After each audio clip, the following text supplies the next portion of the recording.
Today we're looking at some videos put out by Hamas just over the course of the past week or so, starting with some of the rarely before seen Hamas drone footage.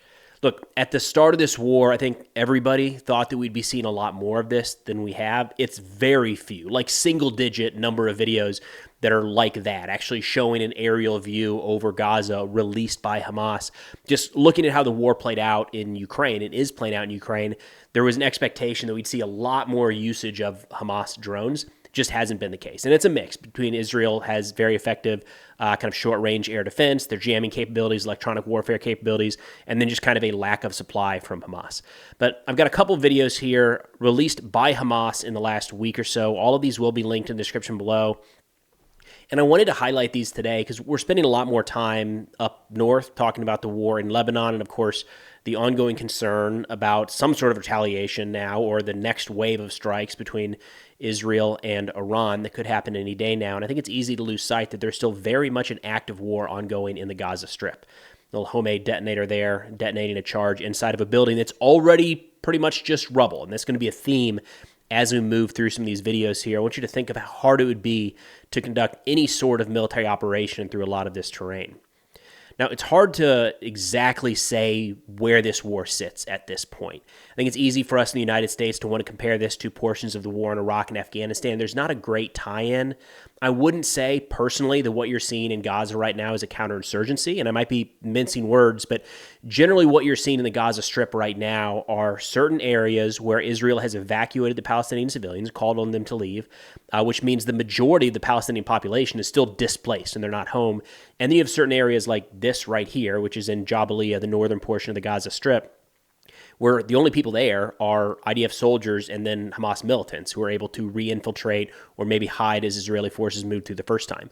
We're really not seeing kind of the traditional counterinsurgency where Hamas is hiding amongst the population while the IDF is moving through a populated area trying to go about their daily lives, but that very well might be what this war looks like here in the next couple months.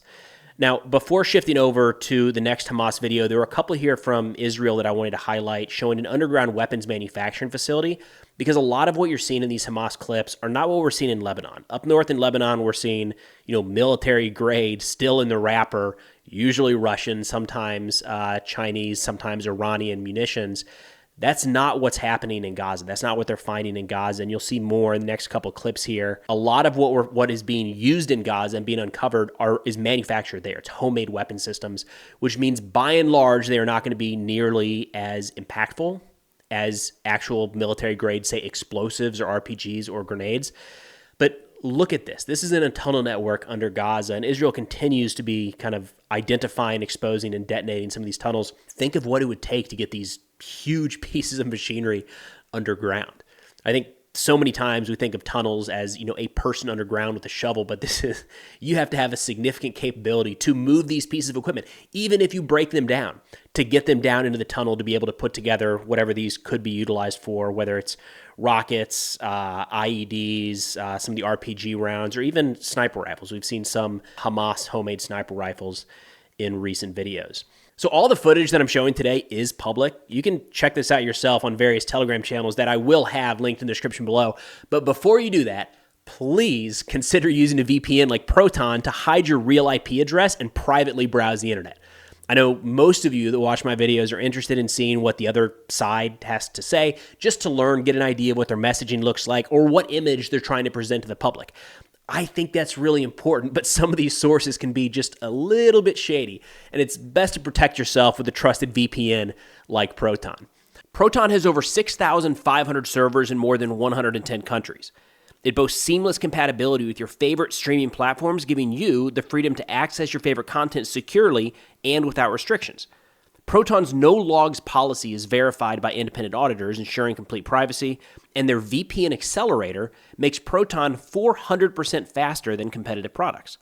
In fact, on your way to check out those Telegram channels that I'll have linked in the description, first hit the link to Proton VPN for a limited time offer of 64% off plans starting at just $359 a month. Now, the other two videos I wanted to showcase here are Hamas militants kind of laying out their plans. We're seeing more and more of this as the war goes on, where you kind of see them putting together, like, this is how the operation is going to play out. And by and large, it tends to map up pretty well with how the actual video comes together later on. I think in both of these, we have IEDs being set up. Again, improvised explosive devices made from any number of things. A couple of these looked like artillery rounds. We've got a couple that looks like this one here as well. Looks like it might be a faulty bomb, like Israel dropped the bomb. Bombs sometimes just don't go off. And we dealt with this, of course, in Iraq and Afghanistan, where they're able to find a way, it's not all that hard, find a way to rig that bomb up to another detonator, a remote type detonator, or maybe even a pressure plate, set it off to the side and detonate it when, in this case, Israeli forces are nearby. Again, I want to kind of bring your attention to the nature of the rubble in Gaza here and how difficult it would be to conduct any sort of military operation. So you saw these guys knocking the wall out and able to run some wire through that. That's something that, before this war began, or if you just walk through a normal neighborhood here in the United States and you see a hole in the wall, it's going to stand out. Something weird is happening there. Maybe it'll draw your attention to a cable on the ground or something like that. It is so drastically different when all of the buildings are reduced to nothing, right? I mean, in this case, that's a backup camera from a vehicle. Hamas has been using those to kind of surveil certain areas and show when Israeli forces are close to a point where they want to detonate the charge. That doesn't stand out as much when everything around this building, up and down this street, is turned into rubble, right? You might be able to see a random camera sitting on the ground before this war, but not now. Now, I believe this one here is actually taken not just from Jabalia, but also from portions of Khan Yunis, which is more in the central portion of the Gaza Strip. And you'll see it's not a big difference, but some of those buildings are still standing, whereas when you get further north, it's almost entirely rubble. Kind of a modified, it looks like an anti-armor type charge there, kind of the concave nature set up in the 5-gallon barrel there, again with another homemade initiator. This is the last one here that I wanted to show. Again, you're kind of, propaganda, of course, right? You've got all the weapons, the knives, the grenades, RPGs laid out on the table while they kind of map out what this ambush of Israeli forces is going to look like. But again, it's something we're seeing more and more of, which there's a couple takeaways here. One, I think this is trying to showcase to the world that Hamas is still organized. They're not just out there in ones and twos, but they actually have, in this case, we'll call it a team, maybe a squad-size element, able to conduct operations together. They're able to conduct reconnaissance to understand where Israeli forces are. They have the weapons and munitions stashed nearby. And look at this, able to set up mines and IEDs to ambush Israeli forces as they know there's certain areas that they're moving through. This is, again, a type of video we really didn't see at the beginning of the war. There's a lot more effort going in recently to showing that these attacks aren't just chance, right? They're not just bumping into Israeli forces, but the Hamas fighters that remain, and a lot of them have been killed at this point, but those that remain are not just running out into the street, spraying AK fire at the nearest Israeli force or, trying to sling an RPG at a tank that happens to be a couple blocks over. They're being very deliberate about how, when, and where they engage Israeli forces. Again, look at the rubble here and how challenging it would be for Israeli forces to kind of move through that. Some of these areas would be very difficult to get any sort of vehicle support through. But of course, Israel certainly has an advantage when it comes to any type of ISR overhead. And then right back to this, you can see how easily this militant is able to hide in the doorway behind a lot of natural cover at this point, the rubble of the buildings, and get an RPG shot off at that Israeli tank, which it's been a challenge from day one of this war. It's always hard to tell if the tank is actually hit or if the trophy system engages. That was the full clip, right? I'm not taking any portion out of there. That is all Hamas showed, and from that, it's very hard to see if it was an effective strike or not. Most of the time, we don't see a follow-up in this Hamas footage. In this video, we do.